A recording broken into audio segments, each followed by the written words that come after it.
This is day 1 of the August 95 10-day retreat in Springwater.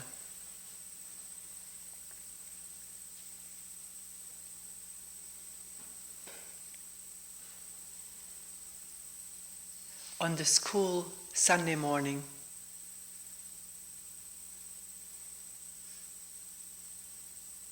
with little traffic, little commotion, just a few birds and lots of insects.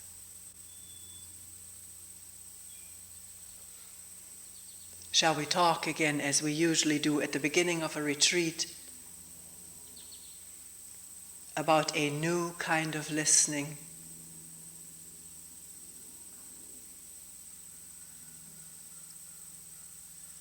An open listening which has never been taught to us, maybe because it is not teachable.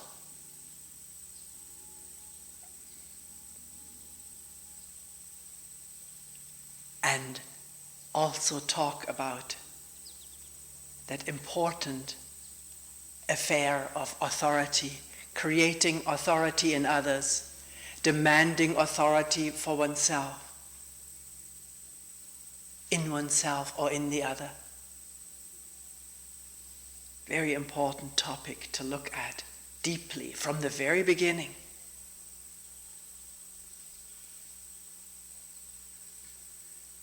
And maybe come to the question of what is our relationship with each other, if it is not one of relating to authority.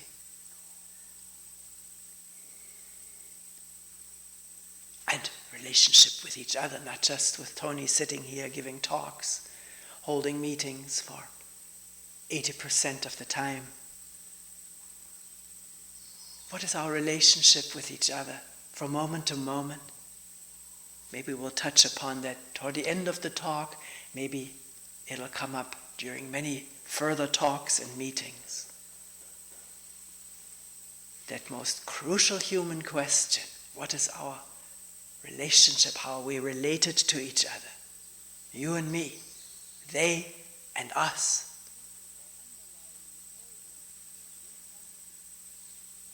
But first of all, underlying this whole work is a new kind of listening.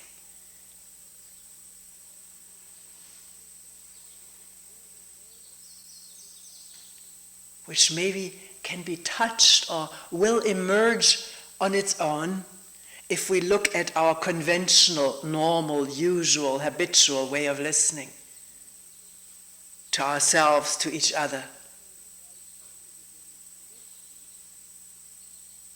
And let me say right at the beginning, listening does not simply refer to this auditory process that most of us are born with. Some people are not born with it or lose that sense of listening. So I'm not just talking to the auditory sense of hearing the crows with the ears,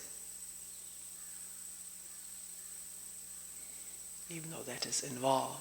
But when I talk about open, new listening, I'm referring to a new working together of all the senses, the listening, looking, feeling, touching, perceiving,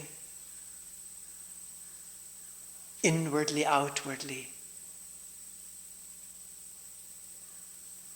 from a new basis which is not conventional, not based on all that we know and have learned and have become addicted to.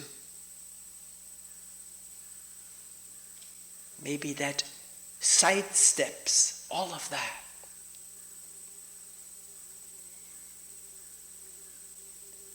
So, what is our normal, usual way of listening? By looking at that and discovering as we go how we listen, look, think, perceive, see each other, ourselves, conventionally, according to deeply ingrained habits, by becoming more and more aware of this. As we go, because we talk about it, somebody talks about it, we discuss it and dialogue about it. So it can enter awareness more and more clearly as we go in our conventional, habitual way of listening to each other or reacting to each other, seeing each other. What is that awareness that brings all this to light?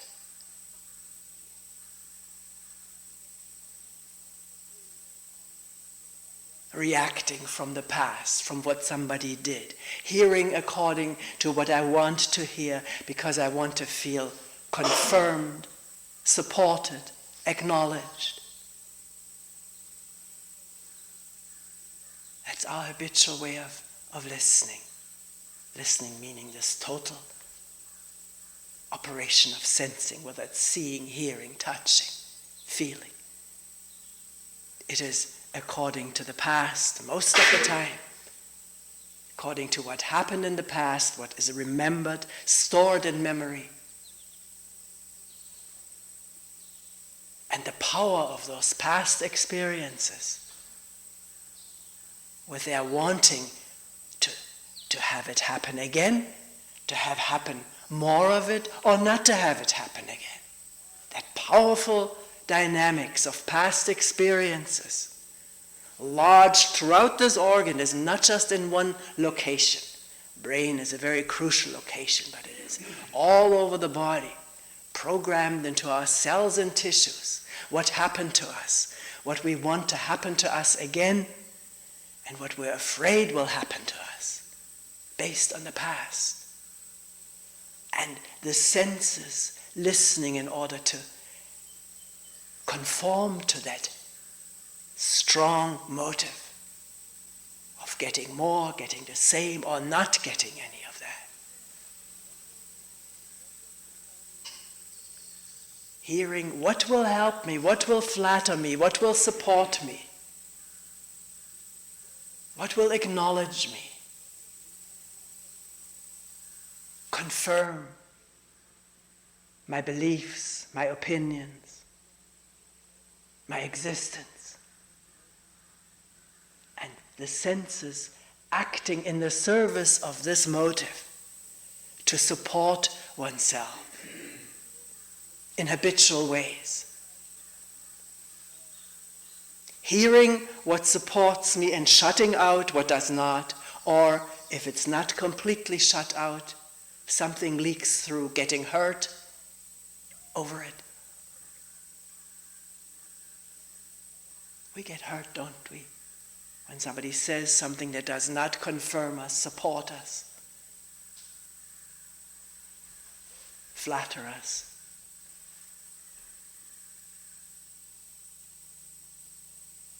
We get hurt.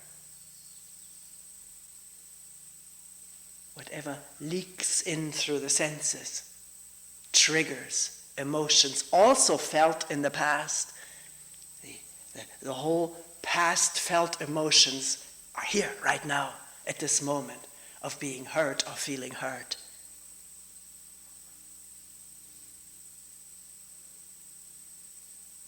And the reactions that are led to, that come out of this hurt, hurting back, or closing off, walling oneself in, withdrawing, or aggressively attacking. And all of that impedes, obviously, noticeably, the openness of unprotected listening.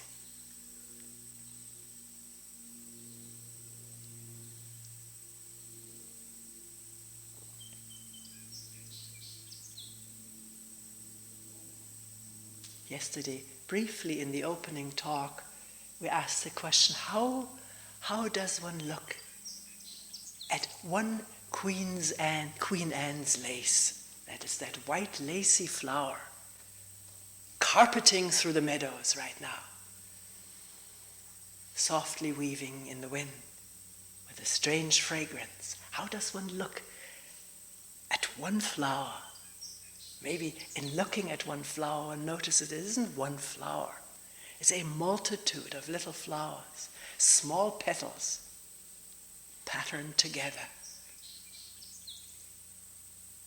How does one look? Does one look at all?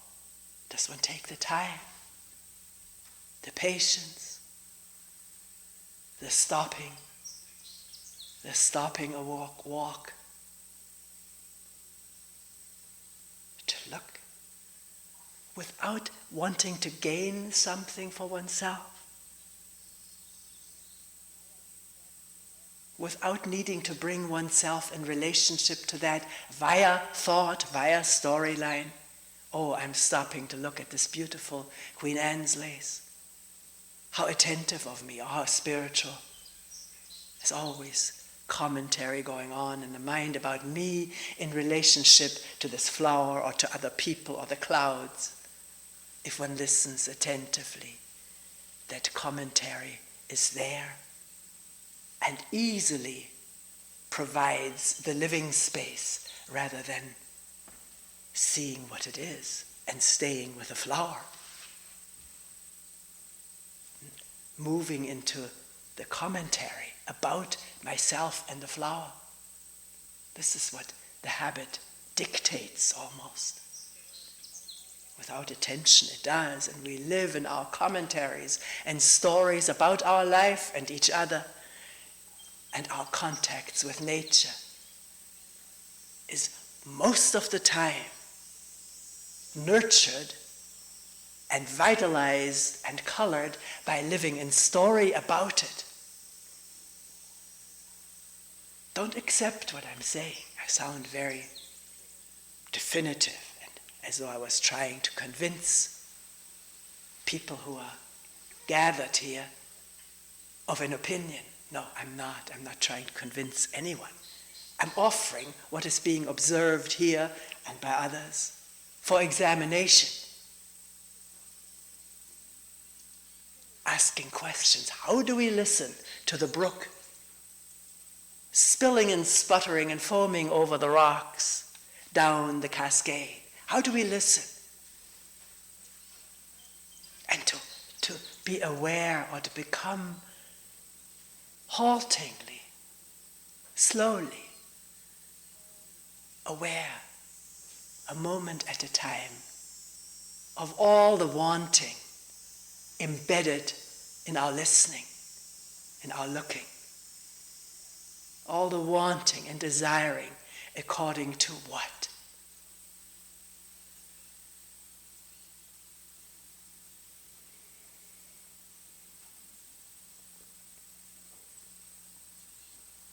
So right now, sitting here,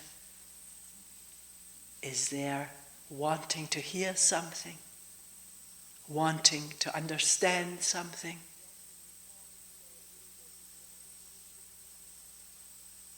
Wanting the talk to go in a certain way according to expectations of what helps me, what inspires me, what has helped me in the past. Is it there? Maybe shadow-like. Maybe if one is just starting with this thing of what we have provisionally termed meditative inquiry, if one is just beginning with it, most of it escapes. It's so fleeting, so subtle, and we're so used to all our wantings and narrowing down our listening and looking. So used to it, so habituated to it, that it does not quite come into a clear awareness. And then at times it does. There it is. I wasn't listening because I wanted something of you. I expected something. And therefore I wasn't listening or looking at the flower in all complete simplicity.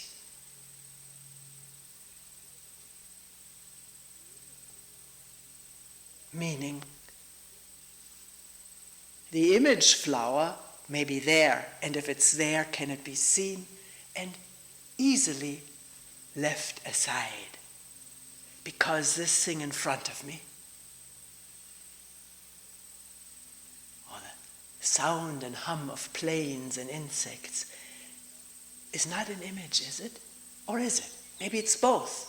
Image of an airplane, yes, there it is, an image, but also a sound which is there before the image forms.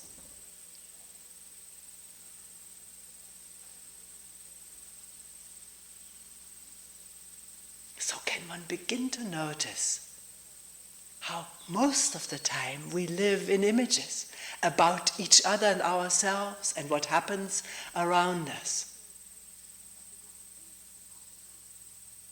Not that there is no pure sensing, but it is instantly overlaid with interpretation.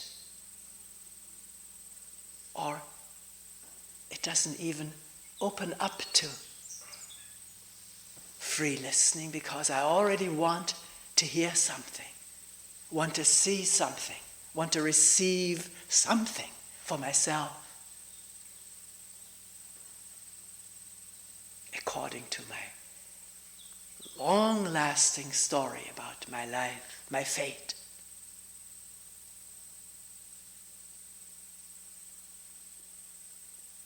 My unending story.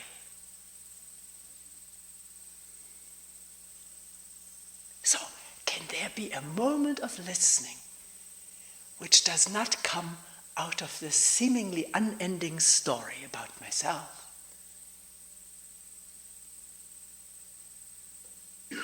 A moment of impersonal,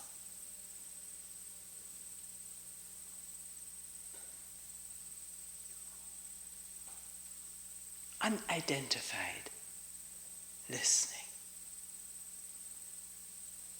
That possible? Identifications may pop up quickly. The personal is there so quickly. But can it be seen?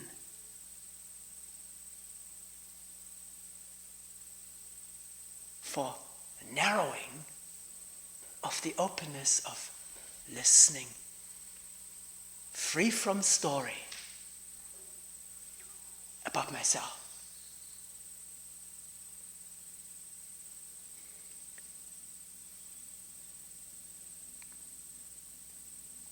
Or rather, we're not trying to work up ideals to pursue in this retreat. And let me say from the beginning, it is not my intention to post ideals, ideal goals to be reached if one works only hard enough. This is not this kind of work here.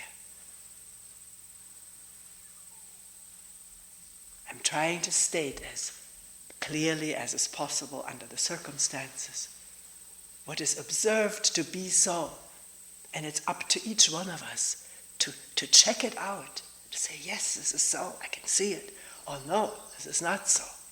This is what I see. This is how it presents itself here. And we'll talk about it together. Maybe in an amicable way, maybe not. Maybe all one's ire is raised by something that is being said. One gets angry. People tell me, come into a room and say, I was angry about what you said today or yesterday in a meeting. All right, don't worry, I won't get hurt.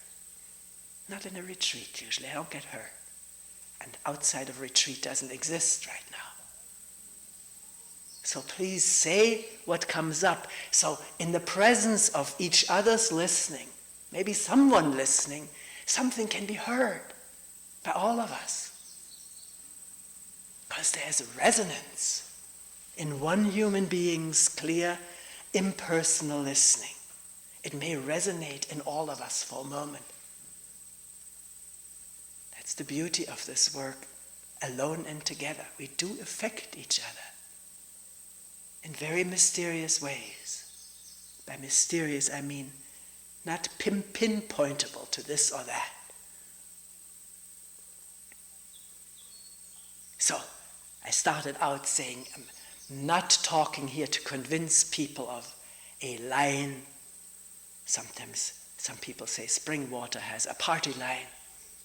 Everybody has to talk like Springwater people in order to be acceptable. This is all nonsense. It may sound like this. Maybe it's true for some people. It's not true for me. And if you think it is, then please bring it up and I'll look at it. If it is so, I'll say, yes, you're right. By which I'm not saying that we don't share a common vocabulary which bears ever enriching and renewing. Oh, we're very happy when somebody comes up with a new word. It's a wonderful thing, a new expression, a new insight.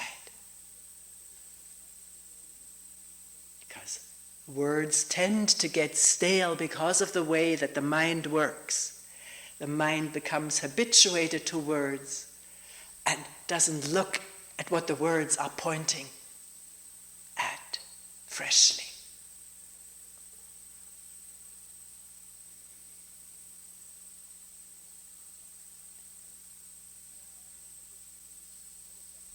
So can we listen anew to all the habituation manifested in this body?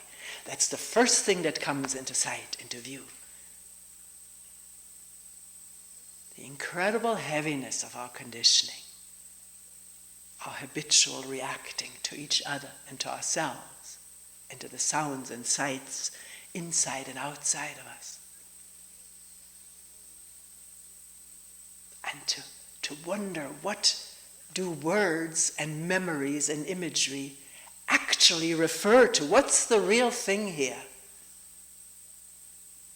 I won't be satisfied with just a picture, just a word, just an idea, even though they do serve functions in our communication and life together. So that's why in group meeting it's very helpful. If one doesn't understand what someone else is saying, to keep at it. I don't understand what you're saying. Say it some more. Say it again. What do you mean by this? Because I want to step out of just negotiating and living in imagery and ideas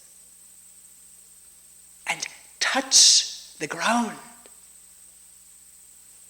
where we all stand and sit and walk and lie directly every moment. This organism doesn't float around on words. It sits on a stable or relatively stable chair, cushion, mat, walks on gravel or wooded path, meadow path,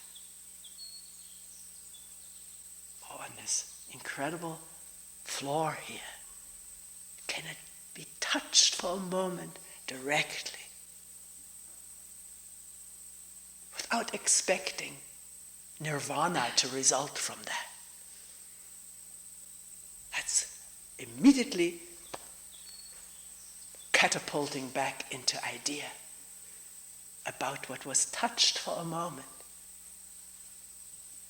A real flower without the word or image, flower. A real feeling, a real emotion, a real sound before the interpretation begins to do its habitual thing. And to notice that, to notice interpretation arising, it is possible. That's the amazing thing. I'm not talking about utopia, something imagined and hoped for. It is something that's actually possible for ordinary human beings like you and me to become aware of a pure sound and interpretation kicking in and instantly narrowing the field. And maybe if it's seen to be so, the field widening again.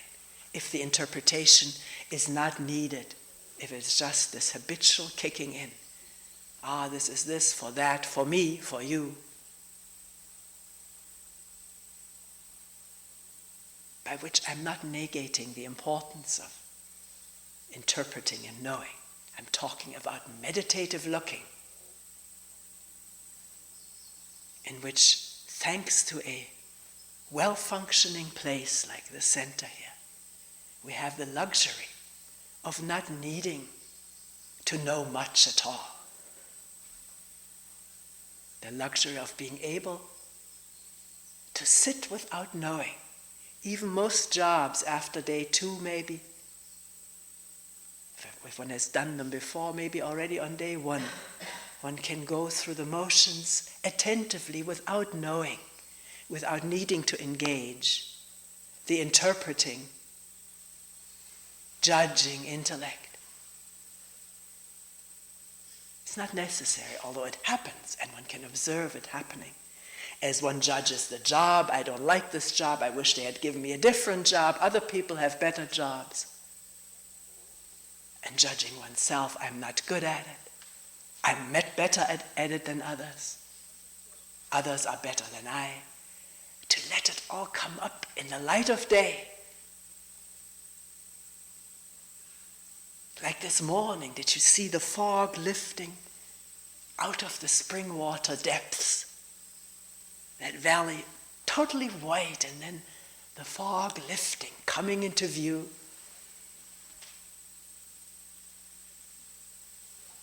For some people, the fog comes into view. For the people down in Springwater, their street came into view if they were looking out of the window.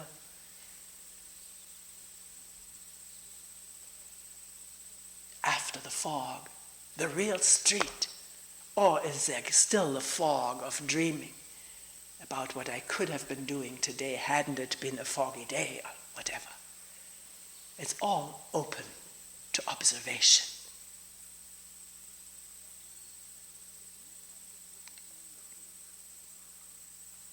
So, is the new kind of listening looking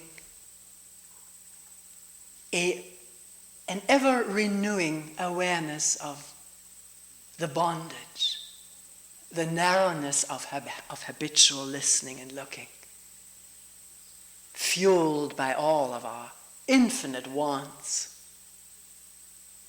for ourselves, for each other? And I'm not condemning it. Please, this is not condemnation session or accusation session,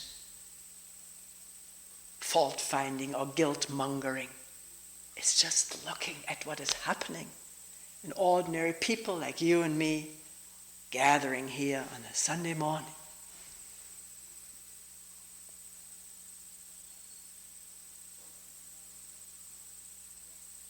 And what happens when narrowness, self-reference, constant wanting for me, constant or almost constant separation from the others who are against me or have it in for me, don't understand me.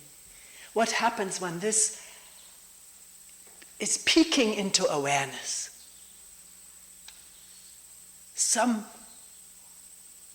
realization of it. What happens at this moment? Seeing one's almost uninterrupted self-centeredness. Can it be seen so and described so cleanly, so unemotionally, so non-judgmentally that it can really be seen for what it is, without immediately kicking into a different mode of either denial or justification, defense, or pain. Pain at how I am, how horrible, and not feeling one can bear it, feeling one cannot bear it. Because that's not what I am, this ideal, shiny image. Person who is altruistic, self-sacrificing, at least some of the time. I'm not that. I mean, not this, what comes into view. So, this work of awareness of our moment-to-moment reactions is not a bed of roses. A lot of thorns in it, a lot of pain, because the image doesn't want to go, and it gets hurt by what is revealed. Is the image itself revealed that gets hurt?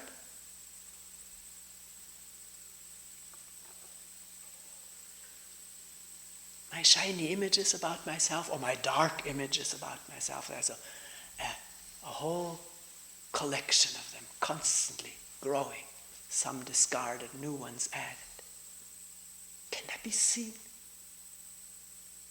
That what gets hurt in interaction is image. You don't see me the way I really am, or the way I should be treated, talked to.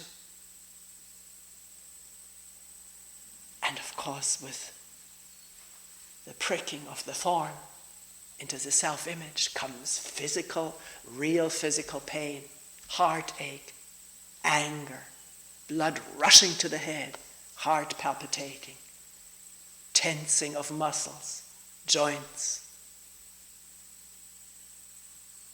It's all observable to the interested observer. Which, as I'm talking about it, seems to imply a lot of fortitude to be able to look and see and not withdraw into pain or denial or justification.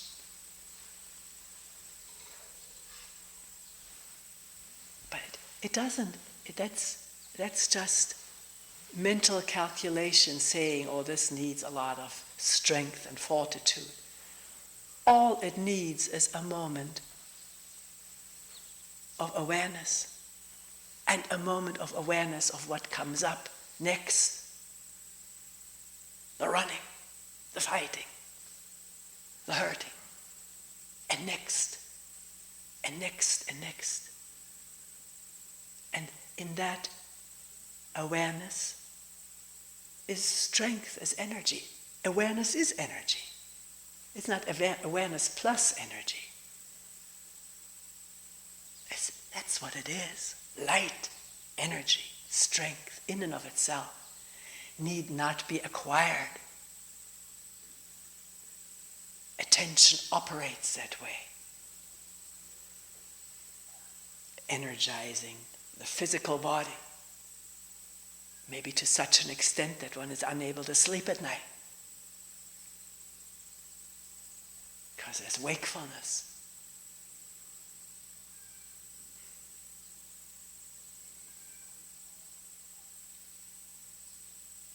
So have we meandered far off? Or is there listening this moment?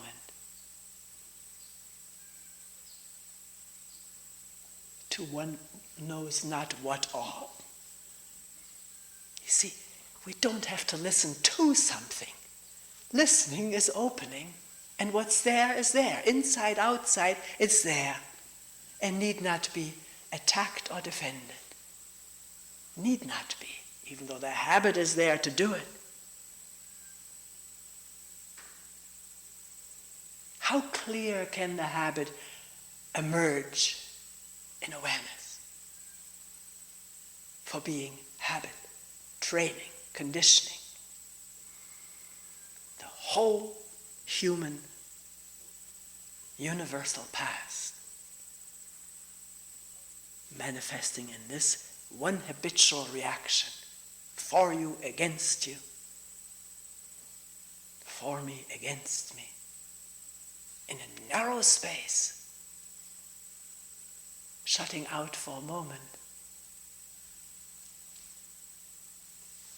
humming of insects.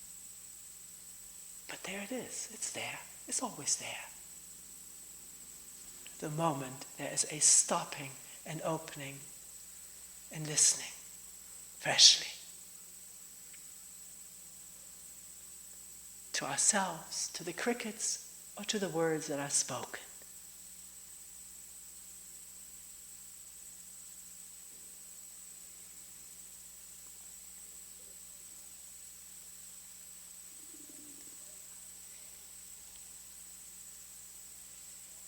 We already touched upon it. The question, is there authority in what is being said? Authority meaning a sense demand that what is being said is presented so that it will be believed by people, accepted.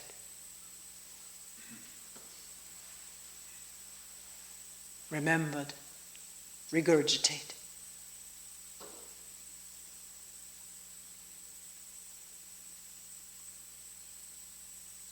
Maybe in talking very intensely, which happens on a Sunday morning or in a meeting, that intensity of someone talking is automatically associated from past experience with authority figures, people who want to indoctrinate me, hold me, make me follow them,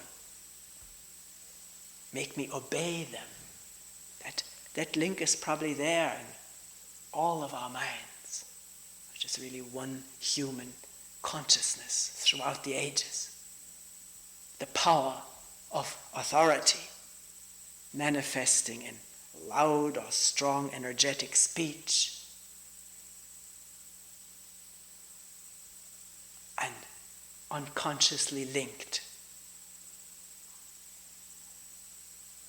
with however authority has been manifesting and is manifesting. I mentioned a few things. The need to follow, to accept, to surrender. And none of that is intended here, even though the energy may be powerful in talking.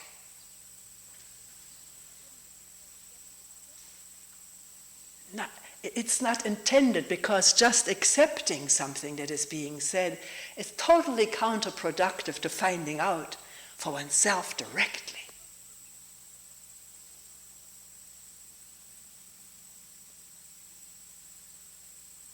Only in that is complete freedom in finding out directly for oneself. Not as a self, but as an open field of being. Only in that is there real meaning and love and wisdom. Not in remembering and following and obeying and surrendering. In that there's no freedom, no wisdom, no love. Find out for yourself. I'm not pronouncing truths, only saying what is so seen clearly for myself. And corroborated in dialogue with others. So, maybe automatically through our age-old conditioning, we make authority figures out of each other, and it's very likely happening and has already happened here, making Toni into an authority. The brain moves swiftly on the base of loads of conditioning. But it can be detected, it can be traced, revealed as it happens, and wondered about, questioned, as detection takes place, as attention confirms, yes, was making her into an authority. One can listen to the words that are spoken. The editor, the internal editor or commentator.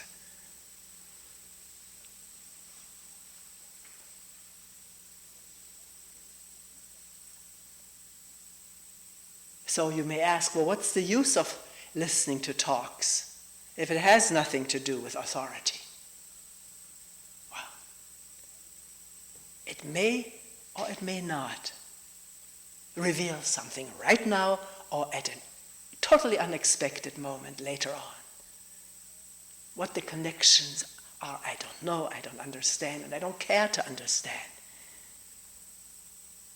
But it's a joyous fact that they are operating. It does happen. One may find oneself in such utter darkness and reactiveness, and no way out. Any way out is just more reaction. And suddenly this whole reactive field becoming illuminated as just that. with a mind that does not judge, feels no need to identify with it or defend it or feel guilty about it.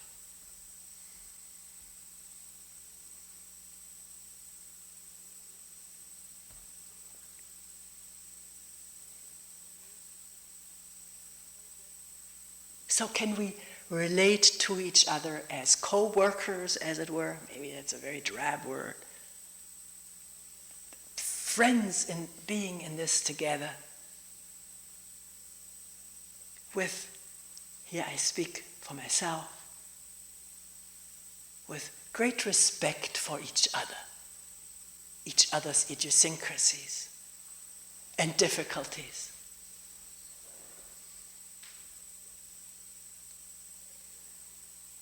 Characteristics that had evolved over time in each one of us. Some of them so bothersome to oneself or to our interrelationship, and yet respected. Respecting meaning not accepting it. Respecting is different. Here it is. I look at it freshly. I think that's what respect means. Re is again, over, freshly, looking at it. So this is how you are this moment. This is how I am this moment. This moment of fresh discovery. And this moment of respecting discovery makes it possible for it to change, not to get stuck.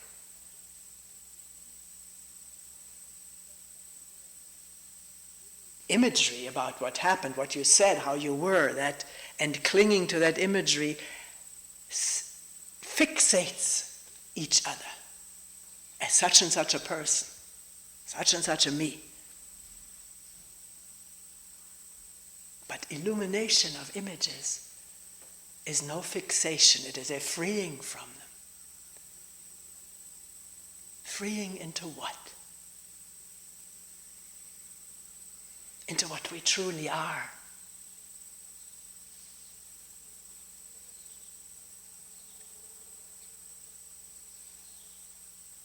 We're not fixated in a story.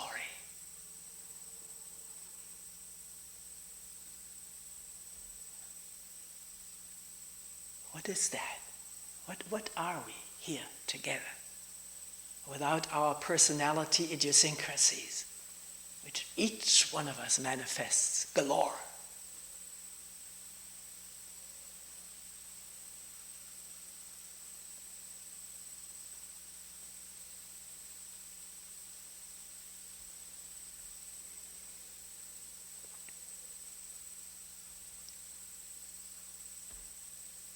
What are we, this moment of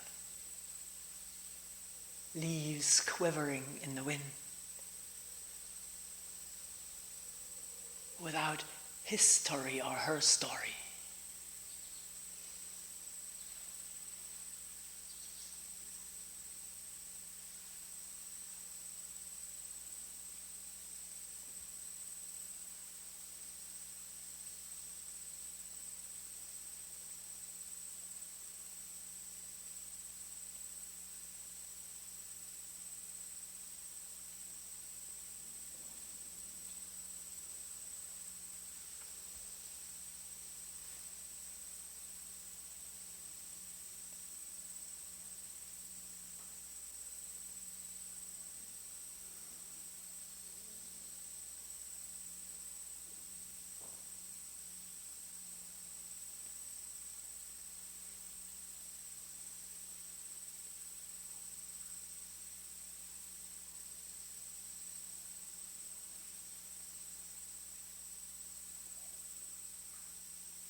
We will end here for today.